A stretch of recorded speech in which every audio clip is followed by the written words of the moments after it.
First Crusade was born in a world drowning in desperation, fear, and the hope of salvation. To truly understand why thousands of people from every corner of medieval Europe abandoned their homes, kissed their families goodbye, and marched toward a distant land many had never even seen on a map, you must first understand what life was like before a single crusader ever lifted his sword. Europe was still clawing its way out of centuries of darkness, following the collapse of the Roman Empire. The once great roads and cities were broken, kingdoms were scattered, famine and disease were constant unwelcome guests, and the church was the only institution that gave ordinary people something to cling to, a promise that behind all the suffering, God still had a plan for them. Priests and monks preached that hardships were tests, and salvation lay beyond this world. Yet even in this atmosphere of uncertainty, a new spark of ambition and unity was beginning to form across the continent. In the late 11th century, a dramatic shift began when the Seljuk Turks, a powerful Muslim empire, expanded rapidly across the Middle East and into lands long considered sacred by Christians. Their conquests pushed deep into territories of the Byzantine Empire. By 1071, the Byzantines suffered a crushing blow at the Battle of Manzikert, a defeat so devastating it nearly shattered the empire. The once mighty Byzantines, heirs to Rome, suddenly found themselves gasping for survival as they lost vast stretches of Anatolia, land, resources, soldiers, and morale. Their emperor Alexios I Komnenos faced a reality he could no longer ignore. Without help, the empire might fall entirely. Desperate, he reached across cultural and religious lines, sending a plea to Western Europe. He needed soldiers, warriors, men who could stand against the Seljuk Turks and reclaim lost territory. This plea arrived in a Europe already burning with religious zeal. Pope Urban II, the head of the Catholic Church in the West, saw the Byzantine request not just as a call for military aid, but as a monumental opportunity, an opportunity to reunite the divided Christian world, expand the Church's influence, and direct the violence of Europe's restless knights toward a single divine goal. So in November of 1095, at the Council of Clermont in France, Urban II delivered a speech that electrified the medieval world. Standing before a massive crowd, he painted a vivid picture of Christian pilgrims being harassed, holy sites being defiled, and sacred land falling into the hands of enemies. But above all, he declared a message so powerful that it echoed through every village and city in Europe. God wills it. People cried out in response. Knights pledged to take up the cross. Peasants dropped their tools. Younger sons of nobles, men with no land and no future, saw a chance for glory. Even criminals and outcasts believed they could win forgiveness through this sacred journey. The Pope promised something extraordinary. Anyone who joined the holy expedition, anyone who marched to free the Holy Land from Muslim control, would receive complete absolution of their sins. To a world suffering under constant fear of hell and divine judgment, this was an offer beyond value. And so, the seeds of the First Crusade were planted, not merely as a war, but as a religious awakening, a movement fueled by faith, desperation, ambition, and hope. Soon Europe witnessed something it had never seen before. Families stitched crosses onto their clothing, nobles pawned their estates to fund the journey, and entire communities gathered to bid farewell to those marching east. Some cried, fearing they would never see their sons and husbands again. Others celebrated, believing they had earned God's favor. But all felt the weight of history shifting beneath their feet. The Crusaders did not yet know the horrors, miracles, victories, and betrayals that awaited them. They simply knew they were marching toward Jerusalem, the holy city at the heart of the world's greatest faiths. Yet while the official Crusader armies were still gathering under noble commanders, a different force marched out first, a wave of commoners known as the People's Crusade. Led by a strange and charismatic preacher named Peter the Hermit, thousands followed him not because of noble duty, but because they believed God was speaking directly through him. These weren't trained knights. They were farmers, beggars, women, children, and anyone who believed salvation waited in the East. Carrying little food, barely any weapons and almost no understanding of what lay ahead, they nonetheless believed God would provide. Their journey was filled with chaos, hunger, and tragic violence. Many died long before reaching Byzantine territory, and those who survived struggled to maintain discipline. Although well-intentioned, the People's Crusade was a disaster, and most of its members were wiped out by Seljuk forces before the main Crusader armies even arrived. Meanwhile, the actual Crusader forces, nobles, knights, trained soldiers, were gathering with far more preparation. Leaders like Godfrey of Bouillon, Raymond of Toulouse, Bohemond of Taranto, and several others marched separately but toward the same destiny. These commanders were powerful men with different motives. Some sought spiritual redemption, others sought wealth, and some simply desired adventure or political power. But together, they formed the backbone of the First Crusade. Their armies were not unified under a single king, but were bound by a shared oath and a shared purpose. And despite countless disputes, rivalries, and clashing ambitions, they pushed onward across treacherous land, brutal winters, and foreign cultures. As they reached Byzantine territory, tensions arose immediately. The Crusaders had expected a warm welcome, but instead, Emperor Alexios treated them cautiously. He demanded they swear loyalty to him and promised to return any lands they captured. Some leaders agreed reluctantly, others resented the emperor. Still, necessity forced cooperation. With Byzantine ships and guides, the Crusaders crossed into Anatolia, a land scarred by war and controlled by Seljuk forces. Their first significant confrontation came at the city of Nicaea in 1097, a stronghold of the Seljuk Turks and once a symbol of Byzantine authority. The Crusaders surrounded the city and launched a brutal siege, fighting under scorching heat and constant threat of counterattack. Arrows darkened the sky, siege engines shook the walls, and morale swung like a blade between hope and despair. Yet despite their relentless efforts, it was ultimately Byzantine strategy, not Crusader might, that captured Nicaea. Alexios secretly negotiated the city's surrender behind the Crusaders' backs, leaving many soldiers outraged. But the march continued. The Crusaders then faced the brutal Battle of Dorylaeum, where the Seljuk Turks ambushed them with terrifying speed, firing arrows from horseback with deadly precision.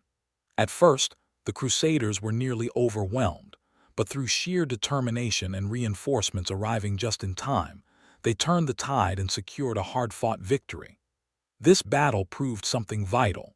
The Crusaders were capable of defeating a powerful and disciplined enemy, and their journey could not be stopped easily. The victory at Dorylaeum did more than simply keep the Crusaders alive. It transformed them. Before this battle, many doubted they could survive the harsh terrain, the blazing heat, the endless thirst, and the lightning-fast attacks of the Seljuk horse archers. But after resisting wave after wave of arrows, after standing firm even when surrounded on all sides, the Crusaders realized something powerful. They were capable of pushing through anything if they stayed united. Yet unity in the First Crusade was fragile, always in danger of breaking. The commanders led their own armies, held their own ambitions, and followed their own instincts. One wrong decision, one moment of pride could destroy everything. Still, with the memory of Dorylaeum burning in their minds, the smoke, the screams, the miracle of reinforcements arriving in time, they marched forward toward their next great test. That test came in the form of a massive, fortified city that dominated the region, Antioch. For centuries, Antioch had stood as one of the most important cities in the East, rich in history, culture, trade, and religious significance. But for the Crusaders, it was something more, a giant, seemingly unbreakable obstacle that stood between them and Jerusalem. Taking Antioch meant legitimacy. It meant momentum. It meant proving to the world that their mission was truly driven by God's will. So when the Crusaders reached the city in October of 1097, they knew they had arrived at a moment that would define their entire journey. Antioch's walls were massive, stretching miles around the city with dozens of heavily defended towers. The Crusaders did not have enough men to completely surround it, let alone cut off every supply route. As winter arrived, misery crept into the Crusader camps. Food ran scarce. Disease spread. Many soldiers starved, some freezing to death in tattered cloaks, others collapsing from exhaustion. Horses died by the thousands, leaving knights to fight on foot. In the distance, inside the city, the defenders taunted them, knowing the Crusaders were struggling. Yet despite the suffering, the Crusaders refused to leave. Letters sent back to Europe begged for reinforcements, but none arrived in time. Some deserters tried to flee in the night, but leaders like Bohemond and Raymond forced them back, sometimes threatening execution. The siege dragged on for months, and while hunger gnawed at their ribs, faith clung to their hearts. They believed Jerusalem was still waiting for them, and they would not turn back now. Throughout the long winter, the Crusaders attempted small assaults, probing weaknesses in the walls, hoping for a miracle. None came. But what did come completely unexpectedly was a whisper of opportunity. A guard inside Antioch, a man named Furuz, secretly contacted Bohemond. He hated his superiors and was willing to betray them.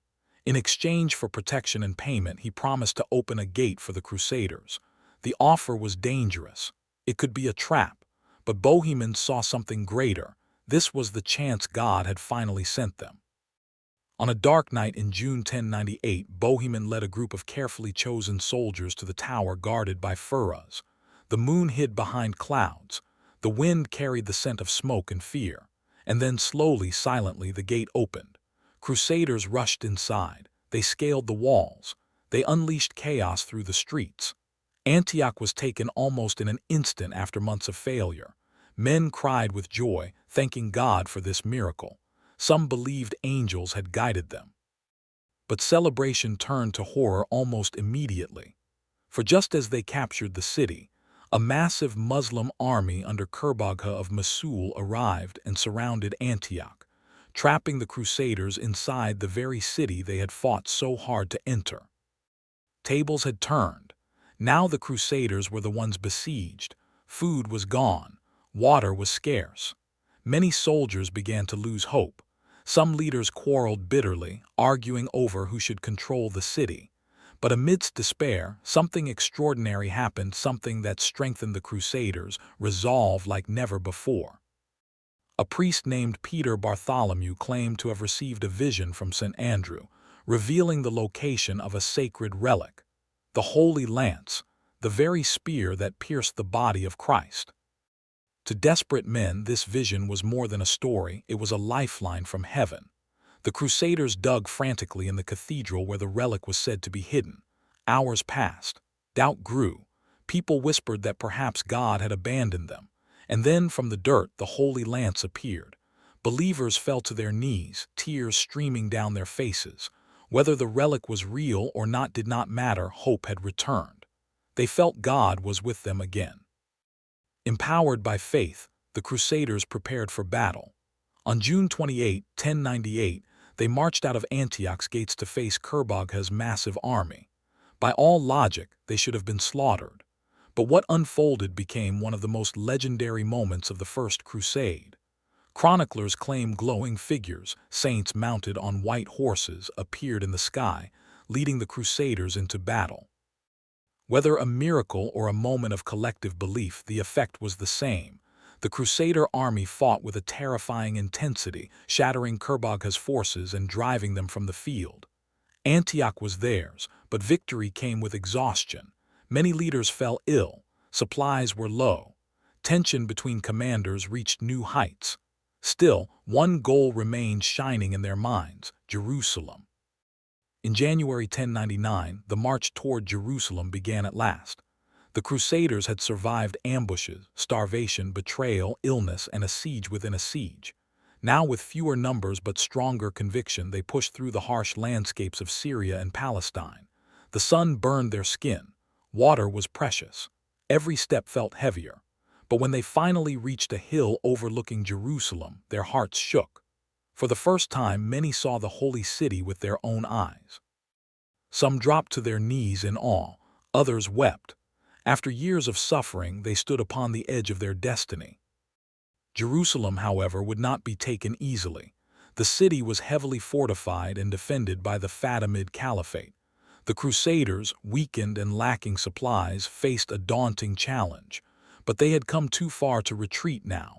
They built siege towers. They cut timber from faraway forests. They prepared for the final, ultimate battle of their journey. And in July 1099, the assault began. Arrows rained down from the walls. Siege towers creaked forward under fire. Knights stormed ladders. Hundreds died, yet the Crusaders pushed on. On July 15, after days of relentless fighting, they breached the walls of Jerusalem. What followed was brutal. The city fell in a storm of blood and vengeance. Chroniclers describe it as a tragedy of unimaginable scale. But in the minds of the Crusaders, this was the final act of a divine mission. They had done what they believed God commanded. The holy city was once again in Christian hands. As the survivors knelt in the Church of the Holy Sepulchre, many felt both victory and sorrow. Their journey had been marked by miracles and horrors, faith and violence, unity and betrayal. They had marched thousands of miles, through suffering that reshaped their souls. And though the First Crusade achieved its military objective, it left behind a complicated legacy, one that still shapes history today.